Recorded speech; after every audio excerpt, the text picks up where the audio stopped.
Hello and welcome to Qtr Time podcast in partnership with Lovell Netball. I'm Lucy G. And I'm Lucy P. And we're here to bring you all the netball goodness you never knew you needed.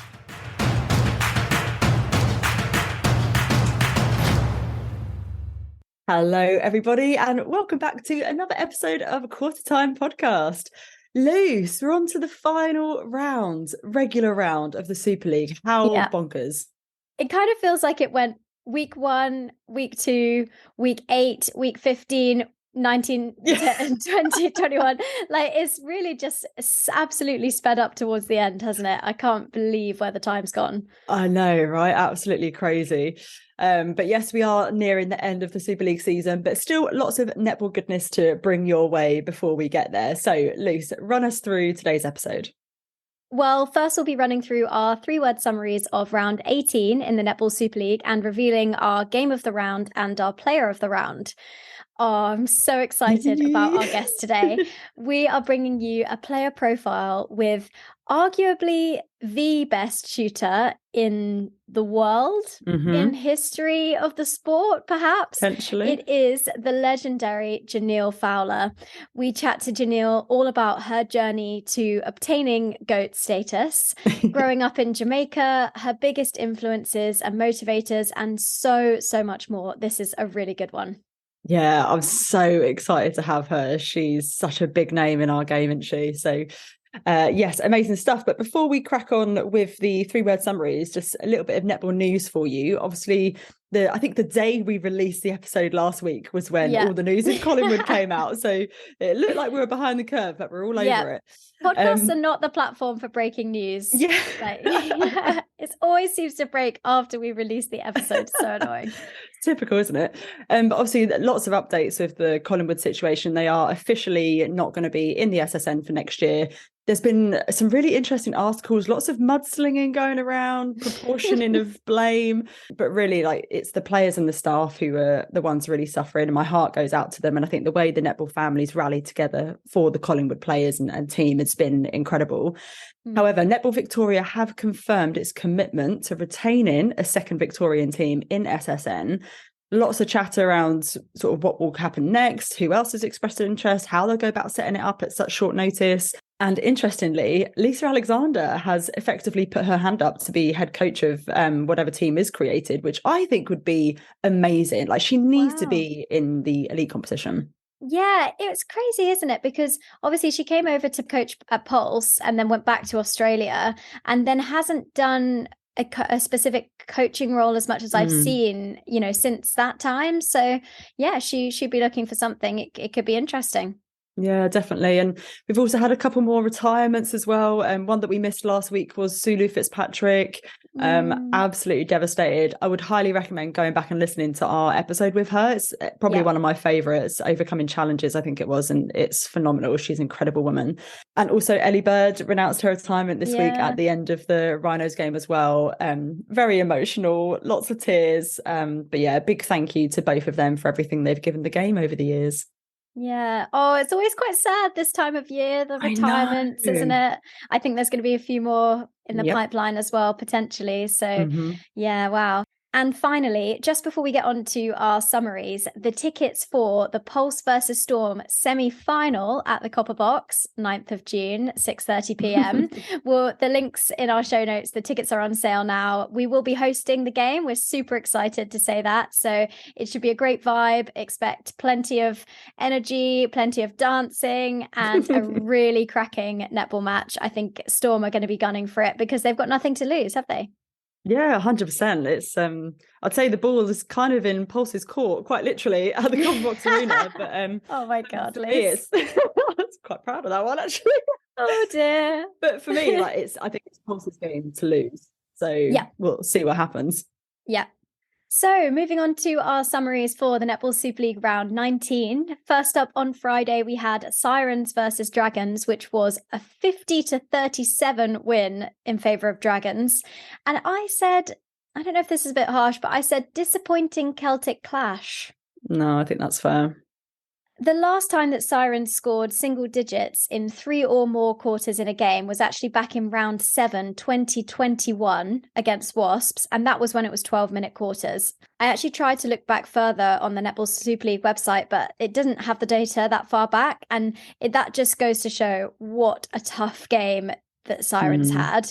For me, it was a bit scrappy. I think that was possibly testament to the defensive prowess that was on court. I mean, both defensive ends were just on fire. But the route to goal was really sticky at times, a bit painful for both sides, but more so for Sirens. And then when they did get there, they just could not find the net. Shooting percentage of 56% by halftime. I mean, there is nothing else Vincombo could have done to give her side a fighting chance. 8 intercepts in the first half. That is insane. Yeah. But I mean, fair play to Dragons. Every person stood up in this game, but credit has to go to Sinclair, Ella Powell-Davis and Green Noel, who are dominating each game they play. Yeah, they've been consistently so amazing, haven't they? Those 3 in particular. And final thing on that game, it was also Claire Nelson's last game in charge at Scotland. So I think there will have been some tears and some emotion around that as well. So yeah, shame for her that they couldn't get the win or have a better performance on that last game, but still amazing stuff that she's done up in Scotland and will do for the Super League going forward. Yeah, watch this space, guys. I think it's going to be good. First up on Saturday then was Thunder versus Mavericks. Thunder taking a huge win, 75-48. And I've gone for Mind the Gap. This was a typically dominant performance from Thunder, and the 23-10 third quarter was a bit of a nail in the coffin for Mavericks. The gap just ended up being huge. Mavs really struggled to find their shooters, and Thunder were incredibly clinical, only had 2 unforced errors and keeping Mavs to only 7 turnovers in this game. So they couldn't win a lot of ball at all. All Thunder players ended up on 8 penalties or fewer, which I think is really impressive. And granted, they did switch around a little bit, but that's still like great numbers. And they ended up on 37 penalties compared to Mavs 64. So huge disparity there. Yeah, big gap. And I think it just kind of highlights the gap between that top 4 and then the kind of 5 to 10 teams below them. It really is quite significant at this point in the season.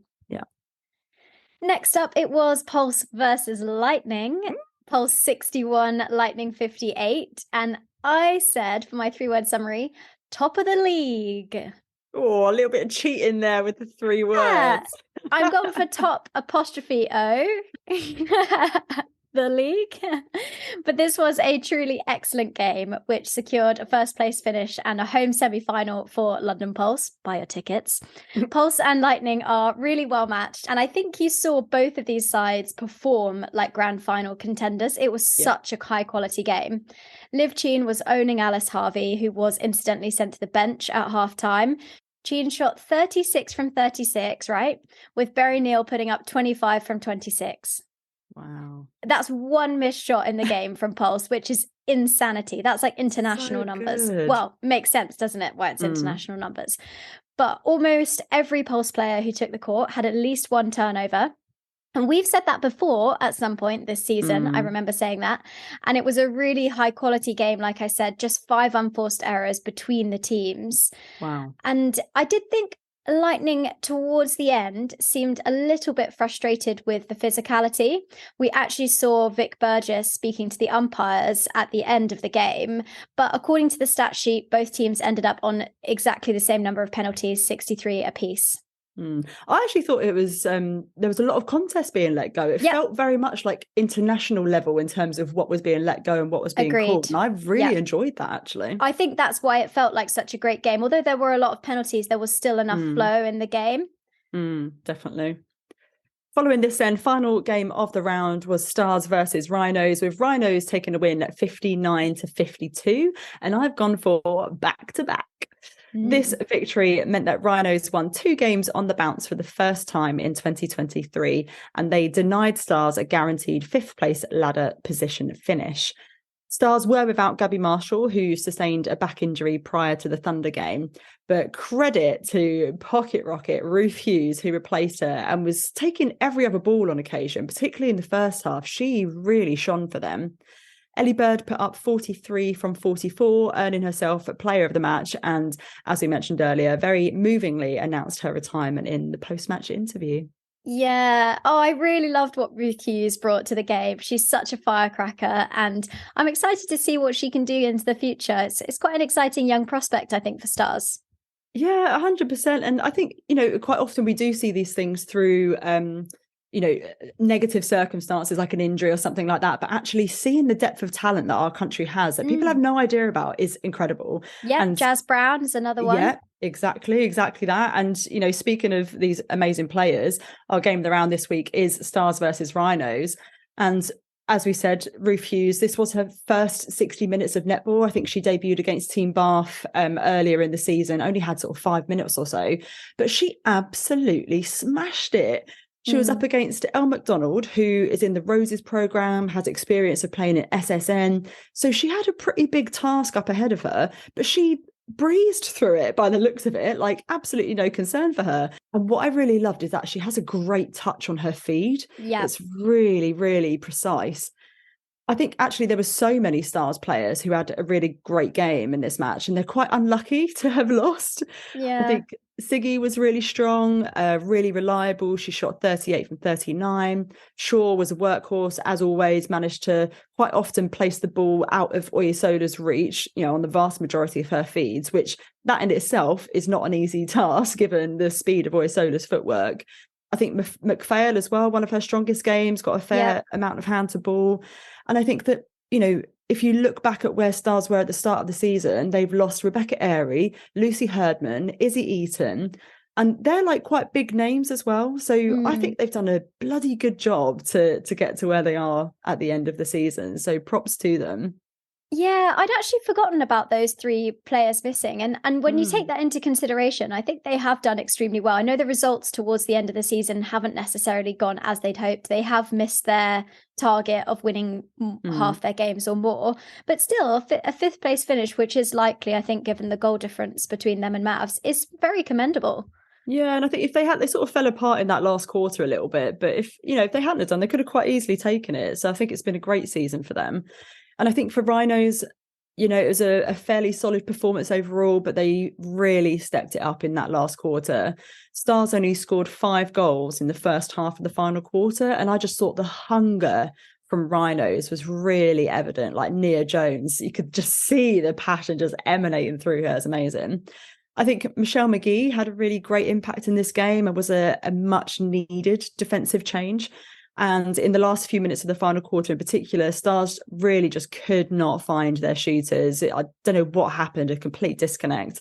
As I mentioned earlier, Ellie Bird played one of her best of the season, and there really is no better way for her to have bowed out from her netball career than a performance like that. She was really strong for them. Yeah, and what I liked as well was she was kind of saying at the start of that post-match interview, oh, I don't really worry about whether my shot goes in, I kind of just go for it. And what a great position to be in, as a shooter, that you've kind of come through, because she did have a few times in ANZ where she would get the yips under the post a little bit, and now it feels like she's playing with confidence, and that's a great position to retire in, I guess. Yeah, I couldn't agree more. So finally then on to our player of the round. And this week it was a really tough decision, actually. We went back and forth quite a lot, but we've actually gone for Amy Carter.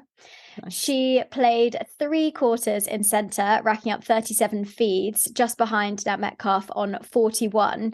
I've actually been really impressed by how they're sharing that load, and it bodes well from a future England perspective, because we know that Amy is most likely going to be part of the programme going forward into the next cycle, and how she partners with Nat is really crucial. Yeah. And then Amy moved into wing defence for the final quarter, and she cleaned up. I mean, 4 intercepts in a single quarter is outstanding. Wow. Granted, some of them were slightly errant passes, but she got on the end of them.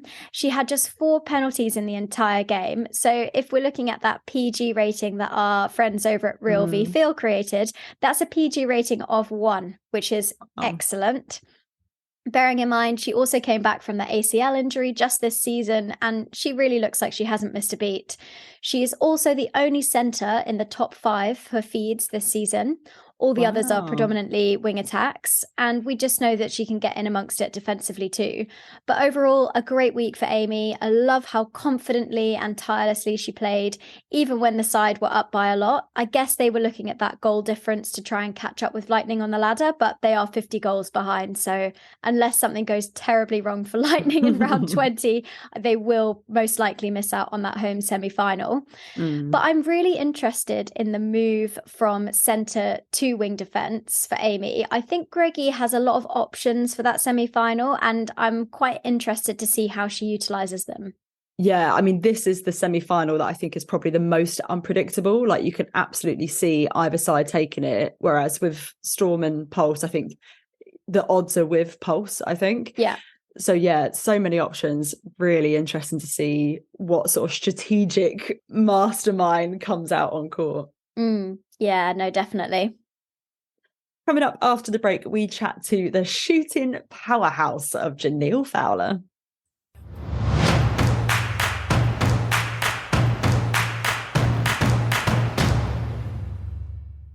Now, Luce, we all know that I'm a bit of a gremlin for new stash. Love me some new stash. And occasionally a new pair of trainers gets released and they are simply a thing of beauty. And this is absolutely the case with the new Netburner Shield FF from ASICS.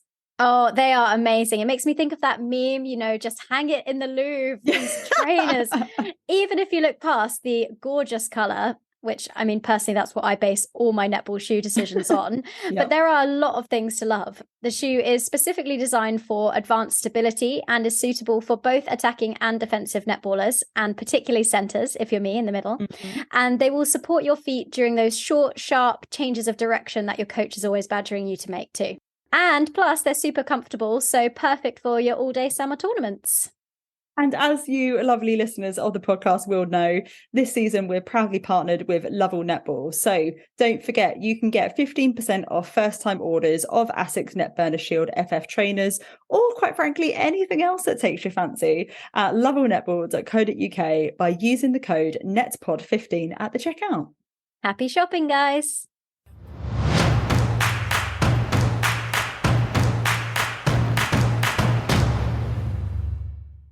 It is a huge, huge honour to welcome Jhaniele Fowler onto the podcast. How are you doing, Jhaniele? I'm doing good, and thank you guys for having me. It is so fantastic to have you with us. It is, I mean, I think it is an understatement to say it is an honour. You are, without a doubt, an undisputed powerhouse of the game. A total of 8 league MVPs to your name in the SSN and ANZ Championship. Not to mention a cheeky little Commonwealth Games silver medal last summer with Jamaica. So today we wanted to take a look at your playing journey and just how you came to be one of the greatest shooters of all time, in our opinion, and many other people's opinions as well. So we read that you were involved in track and field as a youngster and then took up netball age 11 and kind of never looked back.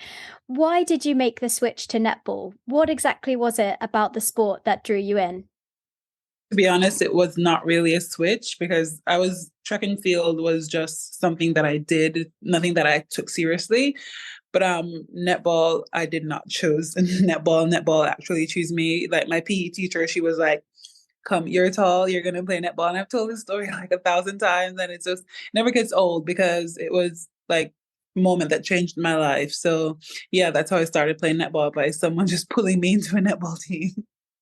And what was your teacher like? Was she a big inspiration for you growing up? I only had the opportunity to spend like my 6th grade year with her. Did not see her much after that, but her having me starting netball was a big inspiration. And I'm like thankful for her for pulling me into the sport because yeah, after she got me into netball, I loved it. And as you said, I never stopped playing. Yeah, and we heard as well that you were tall. Obviously, you were a tall baby. I heard as well, which you know, your poor mother slightly sprung to mind. But so you were tall growing up. What was that like, kind of at school, in and around like friendships? And was there any tension because you were tall, or any difficulties around that? To be honest, like I'd be called maybe like string beans and stuff like that. Like, I was really tall and skinny, but just the occasional name calling and stuff, which I never let phase me. It was just like, it never phased me, but that was the only thing. I had heaps of friends growing up in school. All my friends are like 2 feet tall because I was always turning over. But yeah, I did have like an okay school. The kids weren't that hard and weren't that harsh dealing with. So yeah, it wasn't too bad growing up being like 6 foot at like 12. Yeah. Wow. I can't imagine that. I'm only 5'4" myself. So living life on the small side. But it's amazing that you had that experience and that you were able to kind of find your place on the netball court and really flourish and be in an environment where your height is such a huge advantage. And when you were 20, you started playing for Walgrovians Netball Club in Jamaica, which was your first taste of that kind of top tier domestic competition. So can you tell us what the league and club system was like in Jamaica at the time? Well, initially I started playing in Montego Bay. I started playing for Pacesetters because they were my original club. And I was with them when I left high school up until I went to Kingston and started playing for Walgrovians. And the club league back then was elite. I have to say they had some of the best players in the club, and the likes of Romelda Aking, whenever she was back in the island, she always go and represent her club team. And the league was just always so good to play in, and the teams were so amazing. And yeah, being a part of that, like, because I would be considered like a country girl going into Kingston. So being a part of that was amazing. And just learning from the wealth of players that was in that league was just so helpful to me in becoming who I am today. And who were your kind of other playing inspirations as a youngster? So you mentioned Romelda Aiken there, who's obviously a really big name in the Jamaican netball scene. Were there any others that you really looked up to while you were growing up and kind of finding your feet in elite netball? Yeah, Simone Forbes, she was the captain also of the Sunshine Girls, and she was one of the most amazing goal attacks that I've ever seen played. I just loved how she moved, loved her shot. I think a little bit of how I shoot is indicative of how she shoots her ball. So, I looked up to Simone Forbes a lot and just wanted to be like her. Maybe not the goal attack that she is, but well, you never know. There's still time for you to make your debut at Goal Attack if you fancy it. a long time. Shaking her head. And if we fast forward a couple of years, in 2010, you were selected for the Sunshine Girls, but you'd actually missed out on selection to Romelda Aiken the year before. And obviously, selection's such a big thing for athletes. There's so much that rides on it, so much pressure around that selection process. So how did you reflect on that setback at the time? It was a reflection of knowing that I still have so much more work to put in to be a part of the team, knowing that I still have so much more room to grow and like keep on to work hard, looking up to the girls that are bigger than me, that are more mature and who have so much more experience. Just keep on watching them and seeing how they play, knowing that one day I will get into the team. So I was disappointed, of course, who wouldn't be, but I knew that it was not the end for me. There was so much more I still have to offer. So just making sure that I stick to the task. And like I had my dreams and I follow them. That's really amazing and very inspiring as well, because in life there's always going to be setbacks and things that don't quite go to plan, and as long as you've got that kind of dream and that guiding light to follow, that you know you'll still get there in the end eventually. And you obviously did. Your first call up to play overseas came in 2012, so shortly after, and you were due to go to play for the Adelaide Thunderbirds. However, the contract was conditioned on Carla Borrego gaining Australian citizenship in time for the start of the season due to that one import per team rule. And when this fell through, you stayed in Jamaica for a year before taking a contract with the Southern Steel in 2013. And at the time, your daughter, Dreana, was just 4 years old. And you said in an interview with Jenny Sinclair from Netball Scoop that it was both one of the hardest and one of the easiest decisions in the same breath. So can you talk us through what the adjustment was like to go over to New Zealand and play for the Steel, and how you managed that first year being far away from your family? Firstly, the adjustment was the hardest thing to do. Adjusting not only to leaving my family, but being in Invercargill was the coldest place I've ever been in my entire life. Leaving a tropical country to go to like a freezer box, it was difficult, but as I said, I go through a lot of challenges and obstacles, and I just found that as something to keep me going, keep me motivated. I knew what I was there for, and I knew I wanted to excel and be the best player that I can be in my own self and just in general all over. But leaving my daughter and home was the hardest thing I've had to done since. And I think it built me as well, like my character, my personality. It built me. I got so much stronger as a person from that, knowing that I could deal with that and still come out on top. Like, I think my first year playing with the Southern Steel was an amazing year, an amazing debut year for me. And yeah, given all that was happening in the background and still being able to play like I did, gained all the experience that I did, and still so raw, so young. It just helped me to groom myself and just to blossom into not only a good player, but like a rounded person. I really love that, because it's almost about building that kind of bank of evidence that I can do this, whatever challenges come my way, that I have faced them, I've overcome them in the past. So when the next one comes around, it's slightly easier and slightly easier again. And you were MVP in that first year. So I think, to say you had a great debut season is again a bit of an understatement.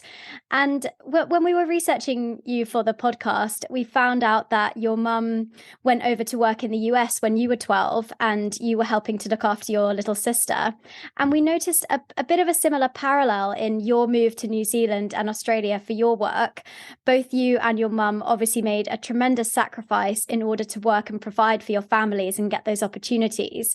So can you talk to us about your mum and the values that she instilled in you? My mum is the most amazing woman I know. She's so strong. Dorothy is just, the values that she's instilled in me, to this day, I cannot thank her enough for helping me to be the mother that I am. Because growing up, she was just such a selfless woman. She, you would not know if anything is wrong, you would not know it because she does not show it. That's how strong she was. And we were always happy children growing up. And my mom, love and family is one of the biggest things that she's taught us. You know how siblings would fight and would nitpick at each other. We did not grow up like that. My siblings and I, we love each other so much, and we are close. The love that she has instilled in us, we have grown to love each other that way. And I've grown to show Johanna that love, that unconditional motherly love that just, I think that love in itself just helps you to be such an amazing person, because you can do anything knowing that you have that love behind you. And that's the love and support that she has given me throughout my life, throughout my career. She has supported me so much. And I mean, it's just so overwhelming to know that I have such an amazing mom like that. And I love her so much. She's my inspiration in everything that I do. I cannot go on without thinking about my mother, and what I have to do for her just to make her okay, because she deserves to be okay. And I love that woman. Yeah. Oh, I can really hear that in your voice, kind of the emotion that you have there speaking about your mum. It's really moving, actually, because, you can see the impact that she's had on you, and also that throughout all your successes, you've never gotten away from the fact that she was the one who supported you all that way, and how grateful you are for that. I think that's really inspiring, that humility. And we know that another aspect, as well as family, that's really important to you is your faith. And you've spoken about your faith and how it's a very critical kind of guiding light for you. And there's a number of elite netballers who are also very open about their faith, such as Shaquanda Green-Noel, Lenise Potgieter, Hallie Adio, and many more. So would you be able to share with us the role that your faith plays in your life and how that's impacted your netball career? I think it's what got me here to, in a sense, just me believing and knowing that there's like a higher power trying to steering me in the direction that I ought to go, and that I'm here for a reason, a purpose, and I was created for a reason, a purpose, is what keeps me believing and having faith in knowing that I'm taken care of, I'm being looked after, even if I feel alone, even when I'm not with my family and I'm alone, I know that I'm not alone, so that is definitely what gets me going. And I pray so much, I pray so much. And like, if I'm having a bad day, I pray. If I'm having a good day, I pray. So, and it helps me, it guides me, it shows me, what I need to do. And when like I need some answers, I go to my special place, and that's praying and making sure that, I'm guided through it. So it has definitely, and still is, and I reckon will forever keep on guiding me and, getting me to where I need to go. I mean, I think that's fascinating. And, I grew up in a Church of England household, went to church every single week for about 18 years. I'm not religious now, but I've always found the role that religion and probably spirituality more broadly plays in people's lives, and the way that it grounds them is quite remarkable. I just find the whole thing so fascinating. And obviously your time at Steel, you were there until 2017. And we heard on a podcast that you almost decided to stop playing netball overseas after winning the Premiership with Steel. You were planning to go back home to Jamaica to finish school and start a non-netball playing career. However, again, it was your mum, it was Dorothy, who encouraged you to accept the opportunity to play in SSN at West Coast Fever. So can you tell us, why did you feel like you were finished with netball at that particular point in time? I don't know, to be honest. I just felt as though I've given all I had to give. That's how I felt. My mom obviously saw something different, and my faith definitely had something different planned for me. But I just felt I gave it all I had to give, and it was time for me to step into my other career path, or to step into my other purpose. And I was ready for that. But I do believe that sometimes you think you're ready for something, but you're not. You're ready to finish, but you're not yet done doing something. And again, that's how my fate steers me as well. Like, I might feel that I'm finished, I'm done, but I have so much more to give, and I'm directed in that path to continue to give. So I'm grateful for my mom who said, keep going, Jhaniele. And 5-6 years after, I'm still here playing. And you spoke there about the purpose and, fulfilling a different type of purpose. Do you feel like you've found your life's purpose being on the netball court?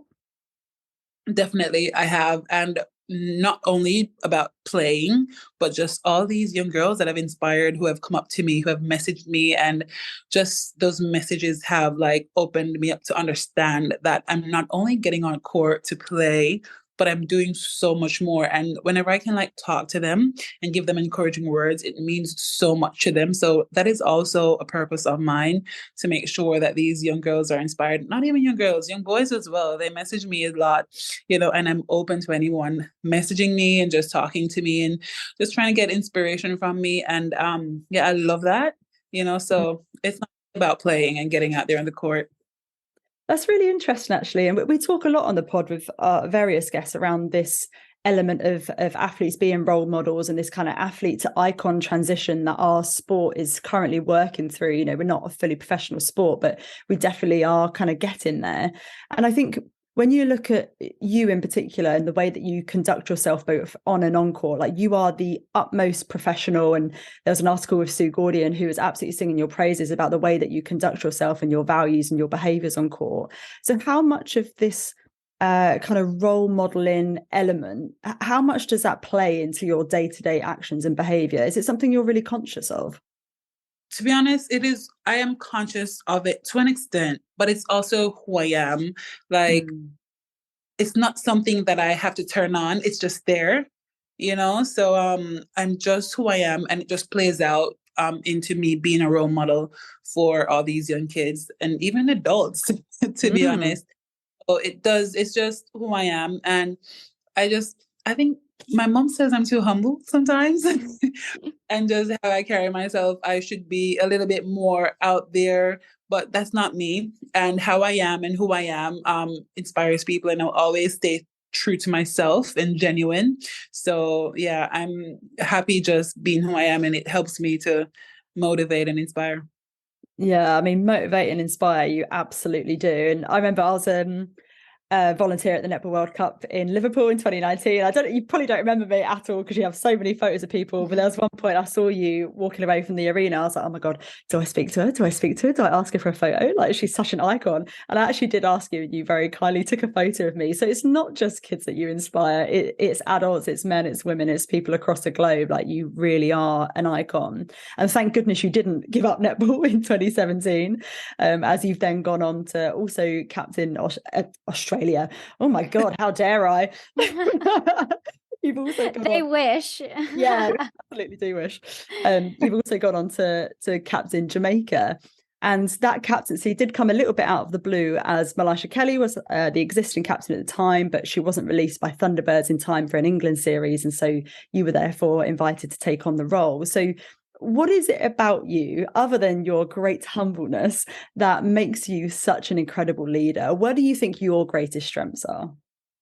So a lot of times I don't know it.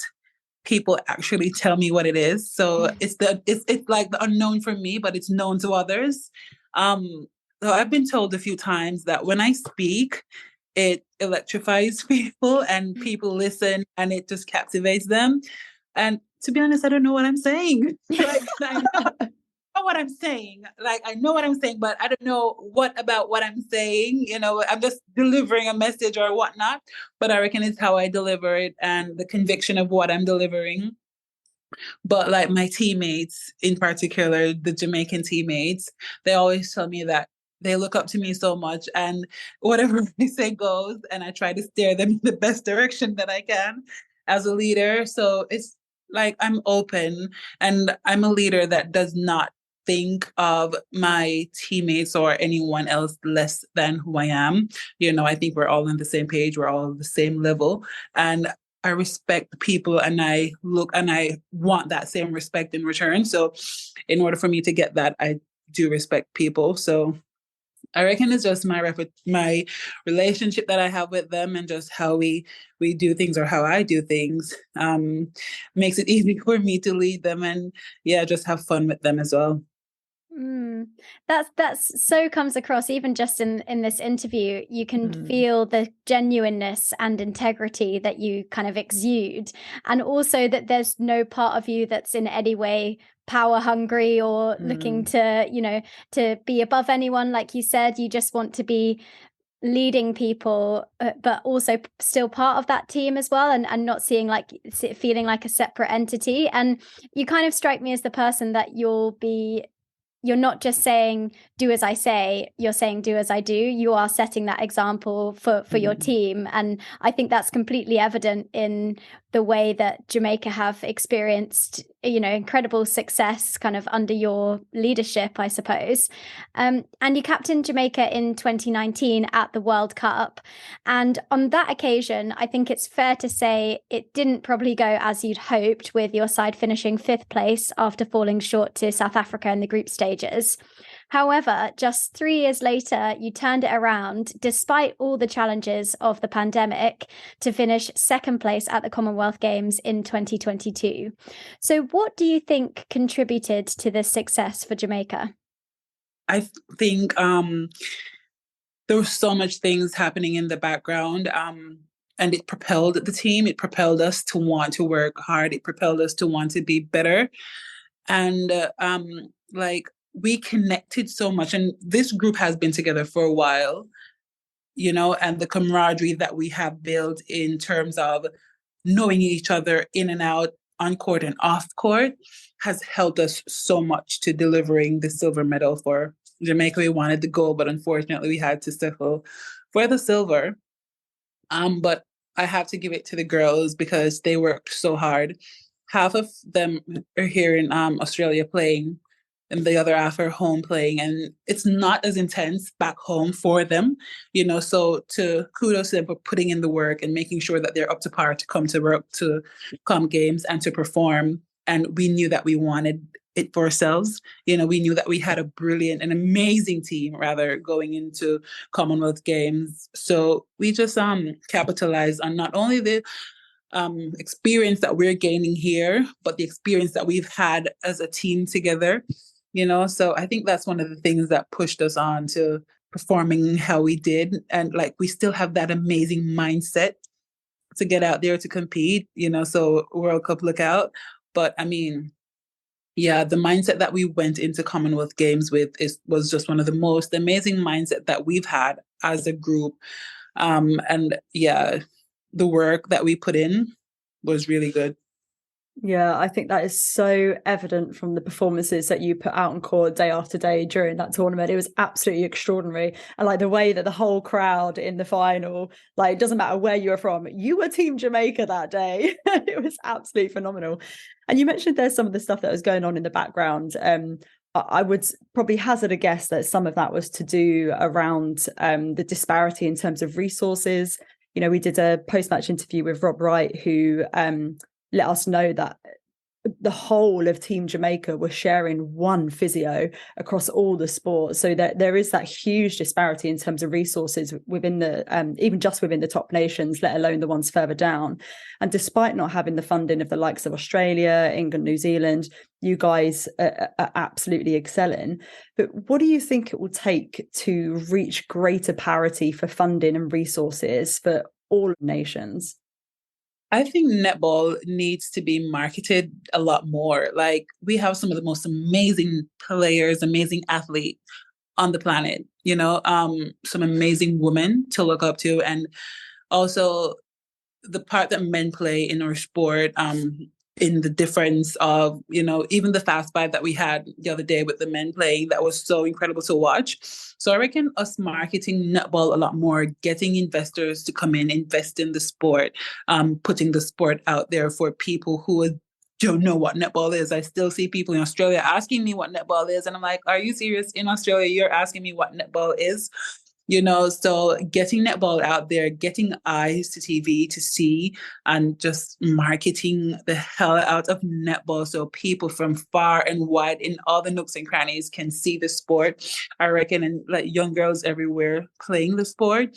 Like, I reckon when that big picture is being seen, that will trickle down to the countries who are less fortunate in providing. Like, people from other places will want to invest, when we reach out to them and help us to make our sport better, so, and then other players can also get away from their country and play, because there's not only league in Australia, New Zealand, and England, but there's leagues in other countries, like maybe the US, which is one of the biggest economy in the world. So if we get netball going there, I reckon netball will be making money soon.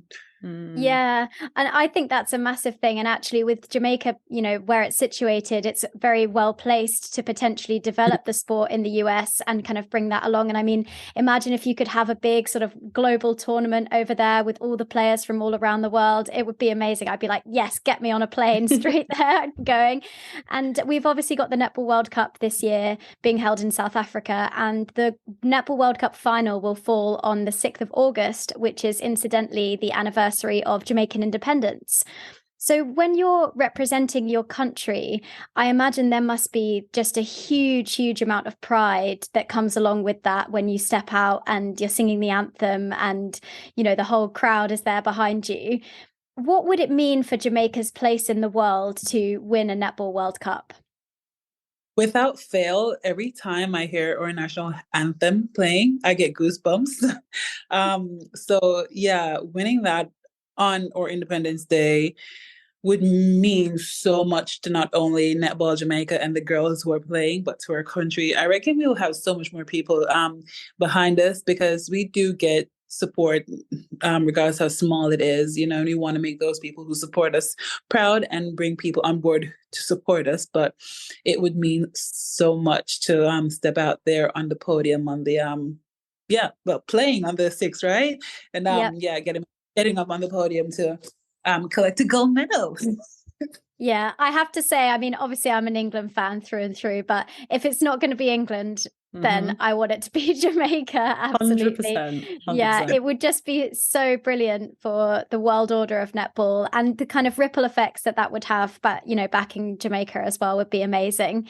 And you've had a really illustrious career, a very wide-ranging number of clubs that you've played for in all different places around the world, and you've also been coached by a number of greats of the game during your career to date. So which coach or coaches have had the greatest impact on your playing journey or development so far? To be honest, I've been asked this question once, and I remember saying that I've been with a few coaches, but only a few would impact me. I've since reflected on that, and to be honest, every single coach from primary school to now, to Dan Ryan, has impacted my career, has impacted how I play, has impacted who I am, and every one of them in a positive way, because even though there may be something negative, I always try to find a positive in it, and how the negative can influence me to do something positive. So every single coach that I have had the opportunity to be trained by have impacted my life. And I'm so grateful for all of them for taking me under their wings and giving me the one-on-one trainings, because I've had a few one-on-one trainings to get where I am. Making sure that I'm developing my my skills, because I tell you, my hands were all over the place and my footwork was nothing like it is today. But I have to give it to all the coaches. I cannot call them all by name because there has been a few, and some unfortunately have passed away. But yeah, I can tell you that everyone that has come into my life since playing netball and coached me has had an impact, and I'm grateful for that.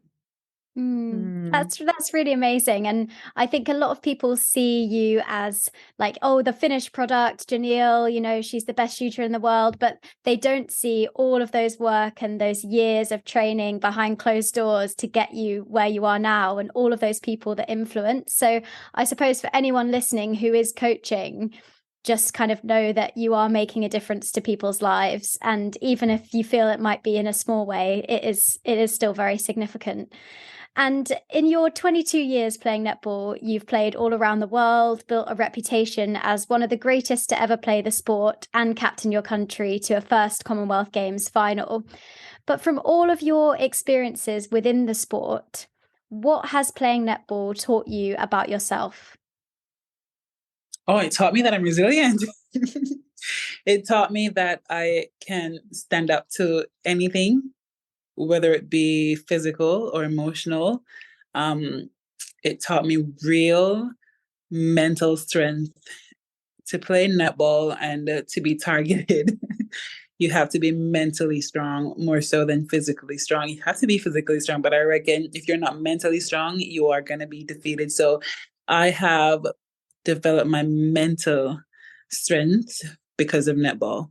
No, I really love that. And I think we spoke to Caitlin Thwaites a few weeks ago for Mental Health Awareness Week, and she talked about her journey and how she kind of built her resilience on the court, and how netball was a really safe space for her to kind of own her power and be really dominant. And I think that, netball has such an incredible power to change people's lives, whether that's at grassroots level or right at the very top at the elite level. And so last question for you, Jhaniele, and this is a bit of a trick one, but who do you think Jamaica will meet in the Netball World Cup final this year? Listen. Come on, here we go. To be honest, it can be any of the top 3 countries. Who do we play? Well, whomever we play in the semis, we're definitely not going to be in the finals. That's what I love that attitude. Yeah. Yeah, but to be honest, I know that every team, they're going to come gunning for us, and they're going to come wanting that gold medal. And we're going to go out there and we're going to play hard. We're going to play good netball, and yeah, we're going for the podium finish, and it's not going to be 3rd or 2nd. So we're going for the gold. We're going to set our standards high, knowing that we want to reach to the top of it. because it makes no sense you set your standards low, because if you fall from the bottom, you have nowhere else to drop. So you set it high, and we're setting it high, and we want to get out there, and we want the gold medal, and we're going to play for it, and we're going to give the fans something to enjoy. So yeah, look out for Jamaica. Come rock up. Here's manifesting a Jamaica-England final. I would love that. I don't know if it's likely from our perspective, but I think Jamaica are definitely in with a shout. Thank you so much, Jhaniele. It's been really lovely to chat to you and get to know you a little bit more. Best of luck with the finals and the rest of the SSN, and hopefully see you in Cape Town. Okay, thank you guys for having me. Thank you so much for listening to this episode of Qtr Time podcast. We cannot wait to bring you even more netball chat and a super special guest next week. I am so stoked for this one. I've been fangirling this guest for a very long time, and it's going to be a really, really interesting topic, so you don't want to miss it. Make sure you subscribe to the podcast and follow us on social media at Qtr Time Pod for the latest netball updates. Do get involved in the conversation online by letting us know what you thought of the matches this weekend and which players have stood out for you. We'd also really, really appreciate it if you could take a moment to just rate and review, as it helps other people to find the pod. If you enjoy listening to the podcast, please do let us know, and do spread the word with your netball pals so that even more people can get involved. And don't forget to take advantage of our exclusive 15% discount with Lovell Netball by entering the code NETPOD15 at the checkout at lovellnetball.co.uk. Take care, everyone, and see you soon. Bye. Bye.